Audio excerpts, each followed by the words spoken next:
Hey, what's up guys? So today we're going to talk about something very much important that isn't really discussed in the design world, which is networking.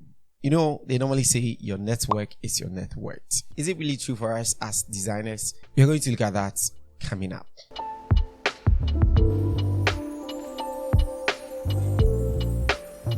Now, let me start straight from this point. You can be the most talented designer in the world, but if nobody knows you or what you are delivering or your value, you struggle to succeed. There's no two ways about this. And that is why it is important to talk about this video today. So in this video, I'm going to share my experience and why building genuine relationship can bring high value clients, long-term collaborations, and even unexpected opportunities. I've had these things and I'm going to share them with you right coming up. Now, let's dive right into it. I don't know why I'm super excited about this video, but let's see. First off, let me discuss this concept that I've termed the myth of the lone freelancer. Don't worry, you're not going to do poetry over here. But then I believe most of you agree with me on the fact that a lot of us freelance graphic designers, especially when we are starting out, think that freelancing is a solo journey, which low-key it is a solo journey, but it isn't as it seems. Let me explain further. You see, sometimes because freelancing is just sitting in the comfort of your room, sitting at your desk and Googling stuff and making stuff up, you think it's all about you or it's all about you as a solo person. If that is your thinking, you're getting it wrong. One of the biggest problems for us is we sit at our desk, do all these things, and we actually believe and hope that clients will appear magically. Unfortunately, that doesn't work. The truth of the matter is that freelancing isn't really about the work.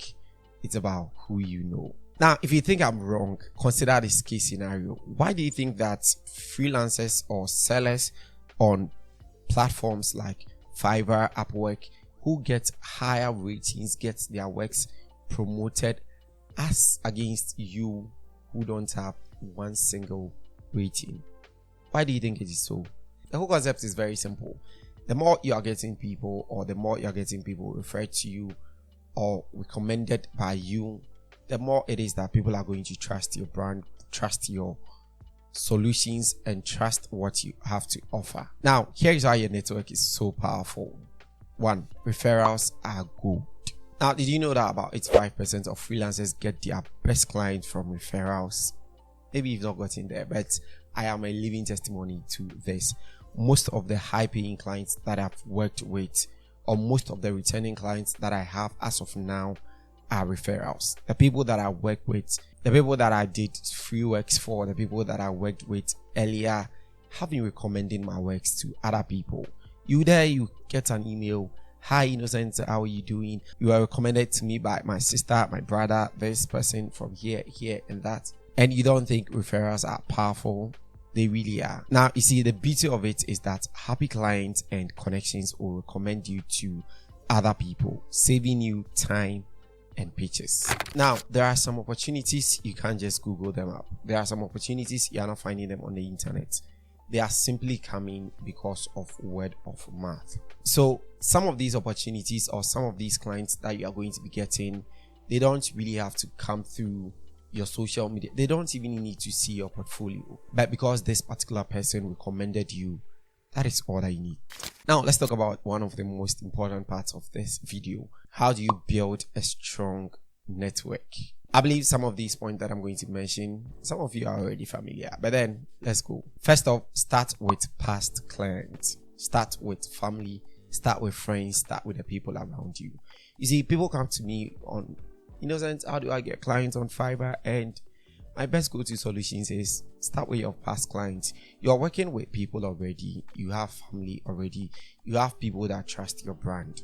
Why don't you ask them to kind of order first from you and give you your first 5-star? I get to the point. These are local clients that you already work with. They understand you. They know what you can do. The person coming from afar doesn't really know you. Fine.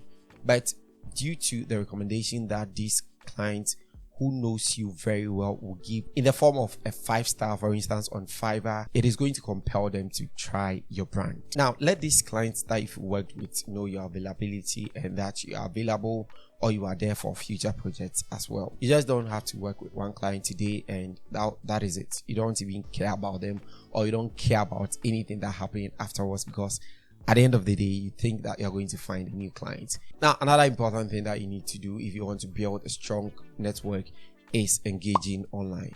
Did you recently watch Cristiano Ronaldo and Mr. Beast video? Well, maybe you might have to go and watch that video, but this would inform you more about the importance of engaging in online conversations or connecting with people, collaborating with people online. I'm into tech. I love tech, and I'm into design as well. So I think about the beauty about these two categories is that you can't do everything all by yourself.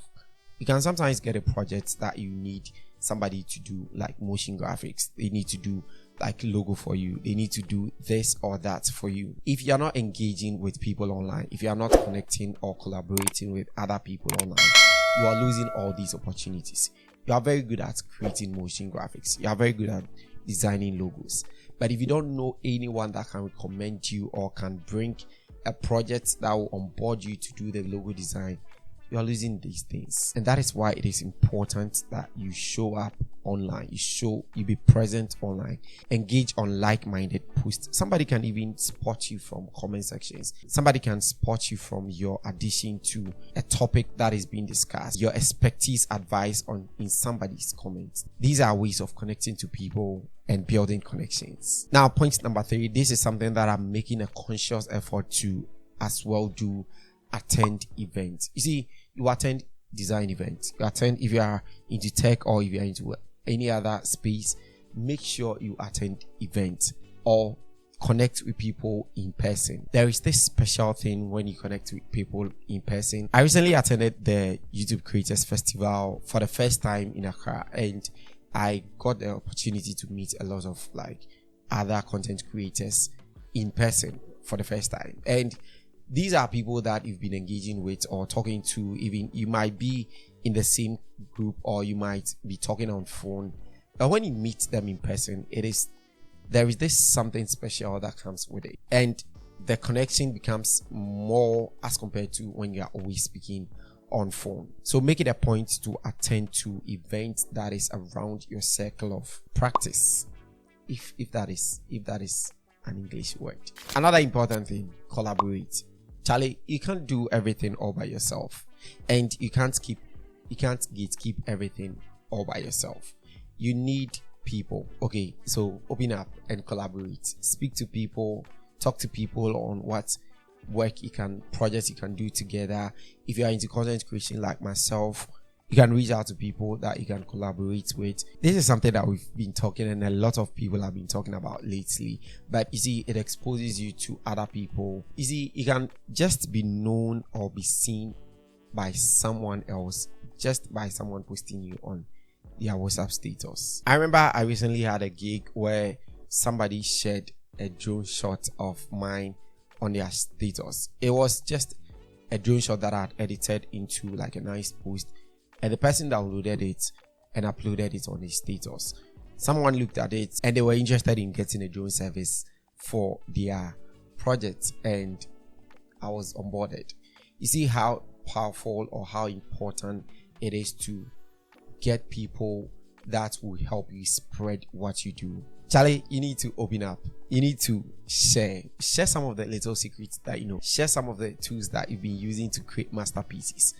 This is going to be in the form of like content creation. I don't know if you are getting the whole these days, but if you've not come to this realization, I'm reminding you that Cristiano Ronaldo has created a YouTube channel. Cristiano Ronaldo is creating content. What are you waiting for? Open up, share your process, share your thoughts.